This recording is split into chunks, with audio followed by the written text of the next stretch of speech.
মাঝে, মাঝে হঠাৎ করে মনে হয় না যে কেউ একজন আমাকে ফলো করছে, পিছন থেকে কেউ একজন আমাকে দেখছে। এ সম্পর্কে একটা চমৎকার ঘটনা আপনাদেরকে শুনাই। ইরাকের কুফাবাসীর এক লোক একদিন হঠাৎ করে বাগানে গিয়েছিল। হঠাৎ তার মনে হলো তিনি কালো একজন কোনো মানুষ দেখতে পাচ্ছেন এবং এটা দেখার পরে তিনি কিছুটা ভয় পান এবং বললেন, হাসবুনাল্লাহু ওয়া নি'মাল ওয়াকিল, অর্থাৎ আল্লাহই আমার জন্য যথেষ্ট এবং তিনি সর্বোত্তম অভিভাবক। এরপরে কুচকুচে ওই কালো ব্যক্তিটি ওনার চোখের সামনে মাটির ভিতরে দেবে যায়। অতঃপর তিনি পিছন থেকে একটা আওয়াজ শুনতে পান, কেউ একজন তিলাওয়াত করছেন, ওমাই ইয়াতাওয়াক্কাল আলাল্লাহ ফাহুয়া হাসবুহু, যে ব্যক্তি আল্লাহর উপর ভরসা করে আল্লাহই তার জন্য যথেষ্ট হয়ে যান।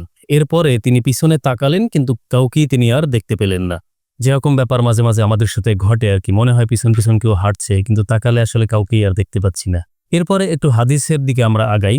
হাদিসে এ সম্পর্কে আসলে কি বলা হয়েছে, যখন কোনো ব্যক্তি ঘর থেকে বের হন এবং ওই সময় যদি সে বলে বিসমিল্লাহি তাওয়াক্কালতু আলাল্লাহ লা হাওলা ওয়ালা কুওয়াতা ইল্লা বিল্লাহ, অর্থাৎ আল্লাহর উপর তাওয়াক্কাল করে আমি বের হলাম এবং আল্লাহ ব্যতীত অন্য কোনো শক্তি নেই, তখন ফেরেশতারা বলে তুমি সঠিক পথের দিশা পেলে, শয়তান থেকে নিরাপত্তা লাভ করলে এবং আল্লাহ তোমার জন্য যথেষ্ট হয়ে গেলেন।